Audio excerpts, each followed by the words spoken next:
আসসালামু আলাইকুম গাইজ, আমি মূলত এই যে ধানের জমি পাহারা দিচ্ছি। ঘুঘুর এত অত্যাচার কি বলবো। এখান থেকে যাওয়া মাত্র ঘুঘুগুলা আসে, এই যে ধানের আটির উপর বসতেছে, বসে আটিগুলা পানির মধ্যে ফেলে দিচ্ছে। তো কি করব বলেন, এখানে দাঁড়ায় দাঁড়ায় পাহারা দেই, আর ওই যে উপরে দেখছেন মারামারি করতেছে মানুষজন। তো গাইজ, ধান এবার আলহামদুলিল্লাহ আল্লাহ দিছে অনেক ভালো হয়েছে। এখন ধানগুলো আমরা রাস্তায় তুলবো, রাস্তায় তুলে নিয়ে মানে মারাই করব, মারাই করে যদি ভালো দাম পাই তাহলে অবশ্যই আমরা রাস্তা থেকে বিক্রি করে দিব, বাড়ি পর্যন্ত নিয়ে যাব না। তো আজকে আমাদের মেন কাজ হলো ধান ধোয়ানো এবং এটা মানে মারাই করা। এখন বলতে পারেন পুরা মাঠ সবুজ আর হলুদ, মানে সোনালী কালার।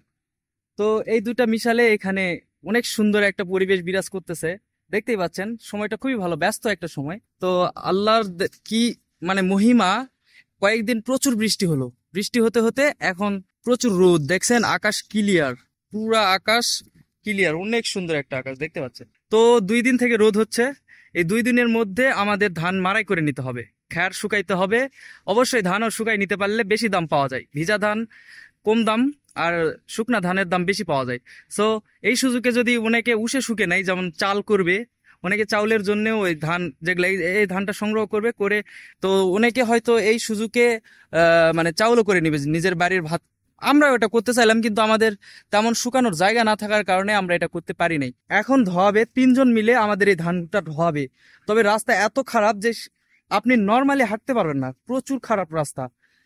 এই রাস্তাটা যদি একটু ভালো আছে, কিন্তু ওই রাস্তা যখন উঠবে মানে এই ধানটা রাস্তা পর্যন্ত নিব, নিয়ে ওখানে রাখবো, রাখে মানে মারাই মেশিন আসবে, ওখান থেকে ধান মারাই করতে হবে। 10 কাঠা মাটি আমাদের। সো এখানে 10 কাঠা মাটি আছে, 10 কাঠা মাটিতে বর্ষালি ধান বেশি একটা হয় না, প্রায় 10 থেকে 15 মণ বিঘা প্রতি হয়, 1 বিঘায় 15-16 মণ হয়।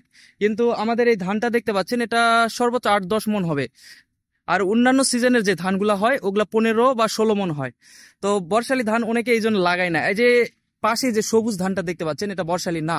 তো এই ধানের ফলনের তুলনায় এই ধানের ফলন মানে যেটা এখন কাটা হচ্ছে এটার ফলন কম। জানি নতুন বা আমার চ্যানেলের রিচ তেমন ভালো নাই। সো আপনাদের ভালোবাসা পাইলে অবশ্যই আমার চ্যানেল একদিন অনেক উপরে যাবে, অনেক রিচ পাবে। সো প্লিজ ভিডিওটা যদি একটু ভালো লাগে তো একটা লাইক দিবেন, আর অবশ্যই সাবস্ক্রাইব করবেন, আর বেল আইকন অন করে রাখবেন, এতে করে আমার যে কোনো নতুন কন্টেন্ট আপনাদের সবার আগে কাছে চলে যাবে। দেখতে পাচ্ছেন রোদের মধ্যে ঘুরতেছি আর ভিডিও করতেছি। কৃষক মানুষ, কৃষকদের মাঠে থাকতে হয়। তো আমি একটা আটি আপনাদের হাতে নিয়ে দেখাই যে ধানটা আসলে কেমন। দেখছেন কত সুন্দর। কৃষকের মূল খুশি থাকার কারণটাই হলো এই ধান, বুঝছেন। সো ধান যদি দিন শেষে ভালো হয়, এই যে এই ধানটা যদি দিন শেষে ভালো হয়, তাহলে কৃষকের মুখে হাসি ফোটে। কারণ একটা কৃষক ছোট বাচ্চার মতো করে সে তার জমিগুলা দেখাশোনা করে, তার জমির যত্ন করে, ধানটার কখন কি লাগে। যেমন এই জমিটাই দেখেন, কিছুদিন আগে এই জমির মাঝখানে ঘাসগুলা পরিষ্কার করা হয়েছে, করে খাবার দেওয়া হয়েছে। সো একটা ছোট বাচ্চাকে যেভাবে পরিষ্কার পরিচ্ছন্ন বা পরিচর্যা করতে হয়, মানে দেখাশোনা করতে হয়, ঠিক ওই রকম একটা কৃষক তার জমিকে, তার ধানকে ভালোবাসে এবং পরিচর্যা করে। সে তুলনায় যদি ফসল খারাপ হয় তাহলে অবশ্যই মন খারাপ হয়ে যায়, তারপরে হতাশায় ভোগে।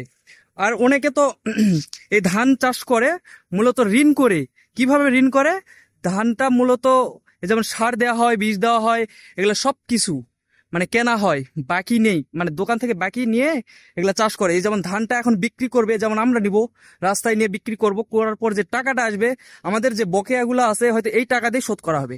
তারপর কৃষকের হাতে বেশি পরিমাণ টাকা থাকে না, সর্বোচ্চ এই যে দেখতে ধরতে পারেন 4-5 হাজার টাকায় লাভ হয়। কারণ এখন ঔষধের যে দাম, যেমন সার, ফসফেট, ডিএপি, পটাশ, বিভিন্ন কিছু কিনতে হয়, যেগুলা কিনতে একজন কৃষকের খুবই হিমশিম অবস্থা। তাছাড়া হাল খরচ, পানি খরচ, কত কি আছে।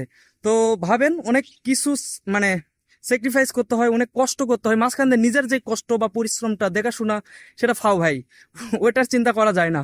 তো আমরা এই যে এই জমিটা নিছি, এটা মূলত আমাদের মানে বন্ধক জমি। আমাদের এই এলাকায় এটা বন্ধক বলে, যে টাকার বিনিময়ে জমিটা নেওয়া হয়। যখন আবার মানে জমির মেন মালিক একজন আছে, তাকে আমরা টাকা লিজ নেওয়া না, এটা বলা চলে যে আপনার কিছু পরিমাণ টাকা দেওয়া হবে, বিনিময়ে আপনি যতদিন খুশি চাষ করতে পারবেন। যখন জমি আলার জমির প্রয়োজন হবে, আপনার সে টাকা ব্যাক দিবে, আপনি ওই টাকা দিয়ে আবার এই জমি খুলে নিতে পারবেন।